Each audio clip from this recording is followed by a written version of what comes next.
Dalam laga uji coba terakhir, timnas Prancis jelang Piala Eropa 2020, Karim Benzema harus mengalami cedera saat menghadapi Bulgaria malam tadi. Ia merasa ada yang tak beres dengan lututnya, sehingga meminta sang pelatih untuk mengganti bintang areal tersebut pada menit ke-36.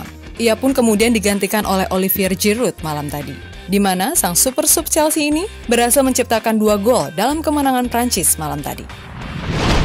Jadi itulah berita utama hari ini. Untuk selanjutnya, kami akan menyajikan beberapa berita baru yang tentunya spesial untuk kalian semua. Dan tanpa menunggu waktu lagi, inilah selengkapnya.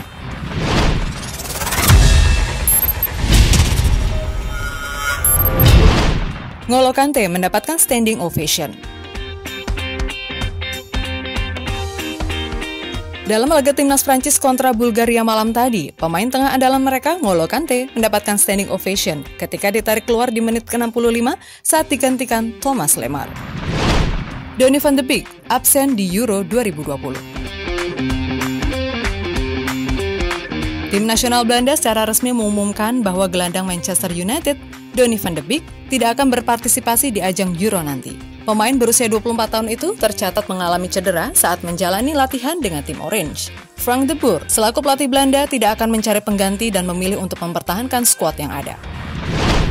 Kevin De Bruyne raih PFA Player of the Year.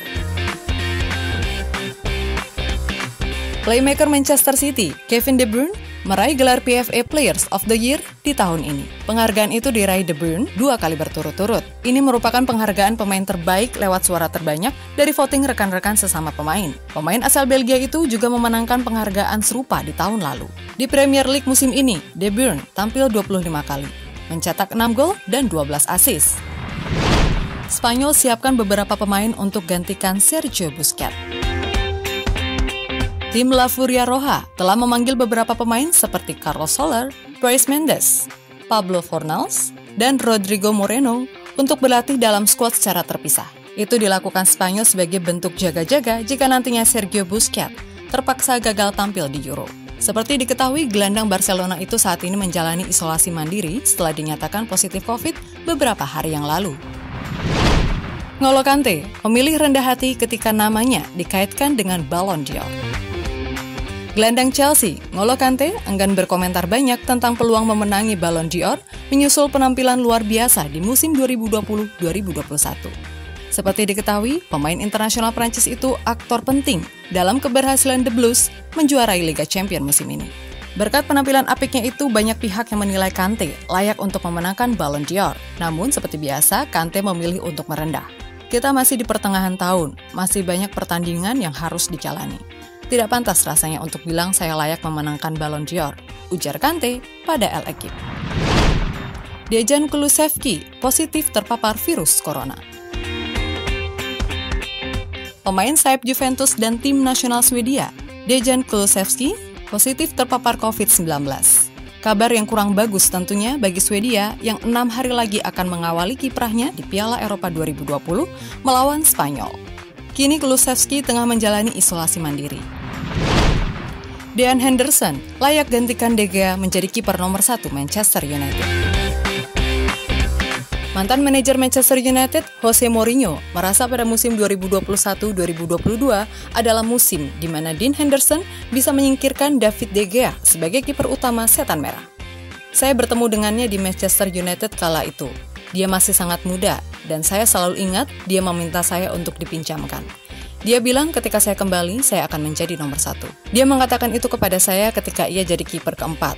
Dia adalah anak dengan kepercayaan diri luar biasa, dan saya pikir dia siap untuk jadi yang utama pada musim depan, kata Mourinho pada Sky Italia. Haaland tertarik bermain bersama Chelsea. Seperti kabar yang berasal dari Spotball, Erling Haaland diyakini tertarik untuk pindah ke Chelsea apabila The Blues bisa menemukan cara untuk mencapai kesepakatan dengan Borussia Dortmund. Di sisi lain, Dortmund telah menjelaskan bahwa mereka tak ingin menjual Erling Haaland musim panas ini, tetapi akan sulit untuk menolak tawaran yang besar dari Chelsea. Tottenham umumkan harga Harry Kane. Klub asal London, Tottenham Hotspur, diyakini telah menemukan harga yang pantas bagi siapapun yang menginginkan Harry Kane. di mana The Lily-Whites setidaknya meminta uang sebesar 174 juta euro. Dalam kesepakatan itu belum termaksud pertukaran pemain. Persyaratan tersebut datang saat Manchester City bersedia memasukkan pemainnya, Raheem Sterling dan Gabriel Jesus, dalam kesepakatan untuk memuluskan transfer Kane ke Etihad Stadium.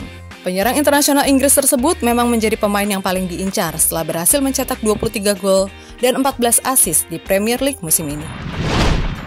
Donnarumma telah mencapai kesepakatan lisan dengan PSG. Berdasarkan sumber yang berasal dari Fabrizio Romano, Paris Saint-Germain telah mencapai kesepakatan secara lisan dengan kiper AC Milan Gianluigi Donnarumma.